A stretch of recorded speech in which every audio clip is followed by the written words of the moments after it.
Yo, what's going on, guys? Mush back at it with another video. Here to go over some updates from everybody's favorite publisher these days. Feel like I say that a lot about publishers that people aren't really vibing with.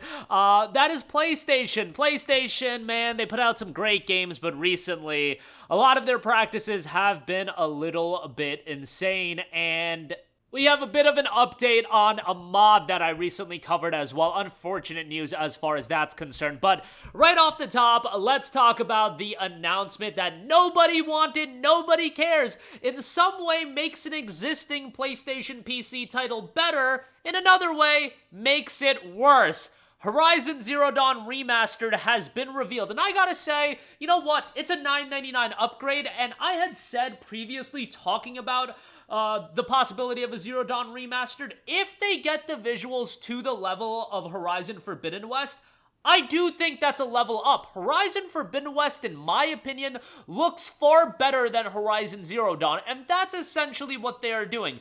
Is it an essential upgrade? Absolutely not. Is it necessary? No. Is it something you should pay $9.99 for? That is your prerogative, and I'm not going to tell you what to do with your money.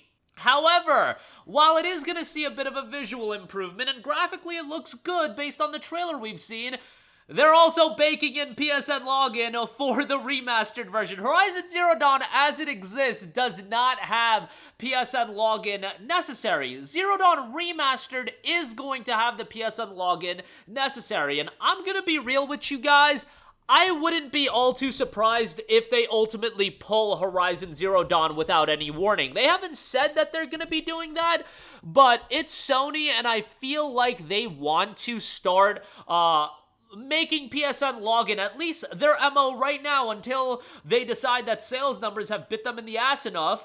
If they do decide that, for now, they want to have PlayStation Network account linking and login necessary for all of their games they're dropping on PC. Why is that?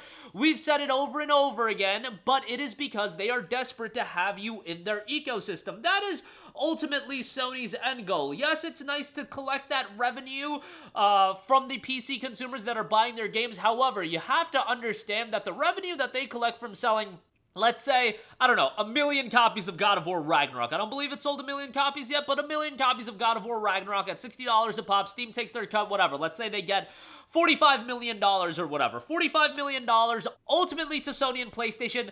That is a drop in the bucket comparatively to if they get you into their ecosystem. All of a sudden, you have a PlayStation 5. You're paying for PlayStation Plus. You're buying all the third-party games on PlayStation as well, and Sony's passively just collecting money from you for games that they didn't put out.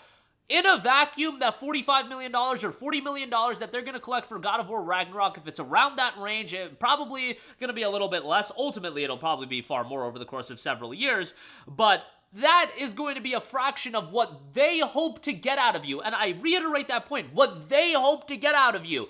I don't think they will. I think this idea of migrating PC players on over to PlayStation, getting them to sign up for PlayStation Plus, getting them out of the ecosystem and the library that they already built on Steam onto PlayStation, I think that'll happen very, and let me reiterate, very rarely. Maybe it'll happen to a couple of people, but I have so many friends that have a PC and have a PlayStation 5, and for the ones that do have a console and a PC, the PlayStation is what they dig out when they want to play a couple games. Like, one of my buddies just dug it out to play Astrobot. The last time one of my other buddies dug it out was to play Spider-Man 2, so it's literally been a year of him having a PS5, not doing anything with it. Ultimately, that is not the type of consumer PlayStation wants. PlayStation wants somebody that is concurrently spending money regularly, month over month, year over year on PlayStation, and I just don't think, even if you get a PC audience, a portion of them to buy a PlayStation 5, that's great, you're selling more consoles. Are you going to get them to sign up to PS Plus? Are you going to get them to spend money on microtransactions on PlayStation games? Are you going to get them to buy all their games on PlayStation? I don't think that's the case. I think people are established in PC as their primary platform or a console as their primary platform, and sometimes you'll check out the other platform for an exclusive, but I think few and far between do people actually jump platforms. I think people are just set in their ways. That's my 2 cents. I might be wrong, but in the case of Horizon Zero Dawn, it is literally a $9.99 upcharge to get upgraded. It's gonna be $50 when they release it, and that's why part of me thinks that they're gonna pull Horizon Zero Dawn, the regular game, because that's $50. Why continue selling that? You artificially jack up what people are gonna pay for Horizon Zero Dawn as well, if they have yet to pick it up, and you're selling the game again, and now if people buy Horizon Zero Dawn, you're forcing the PSN login element to it as well. Not only will Horizon Zero Dawn have this, but LEGO Horizon Adventures coming November 14th. Yes, a LEGO title that'll have PlayStation Network account linking baked into it. So again, you're gonna have PSN account linking. You're not gonna have these games available in those specific regions, which I go back to that being the biggest element, because I do also like to look at it from a glass half full side of things, where these games weren't even available a while ago. Like, we weren't getting Horizon, we weren't getting God of War. Now we're getting the games with this PSN login baked into it. However, there are games that are available already. Red Dead Redemption 2, Assassin's Creed, a lot of the EA titles that do require a third-party launcher, a third-party login. However, those launchers, those applications are available worldwide and in various other regions. In the case of PlayStation Network, it isn't, and they gotta figure that out. In that case, sail the high seas to play your God of War Ragnarok on PC. If they literally ain't selling you the game on your platform, what are you gonna do? Or in your region, what are you gonna do? At that point, sail the high seas. I also do want to make mention of the fact that there has been quite the traction built up about the God of War Ragnarok mod that I mentioned a few videos ago, in regards to somebody making a mod that bypasses the PSN login requirement. That mod has been pulled from Nexus Mod.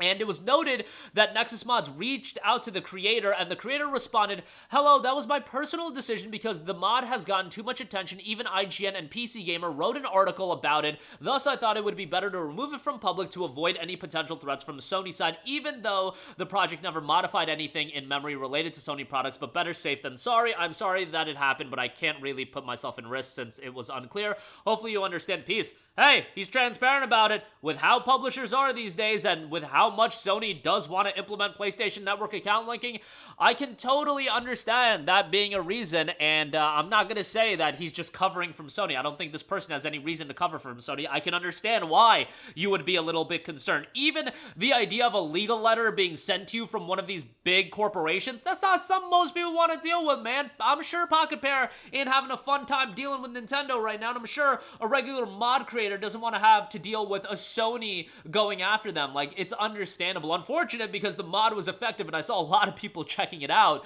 But yeah, this is the reality of the situation right now. So the announcement nobody wanted, Horizon Zero Dawn Remastered, legitimately in some ways making Horizon Zero Dawn worse and requiring and forcing PSN login, and LEGO Horizon, same thing as far as that's concerned, and Nexus Mods, that mod has been pulled as far as God of War Ragnarok, disabling the PSN account linking, just pulled based on the fact that it was pulled by the author, but we'll see how that ultimately turns out. That's going to do it for me. Let me know all of your thoughts in the comment section down below. As always, guys, thanks for watching. I will catch you guys in the next one. Peace out.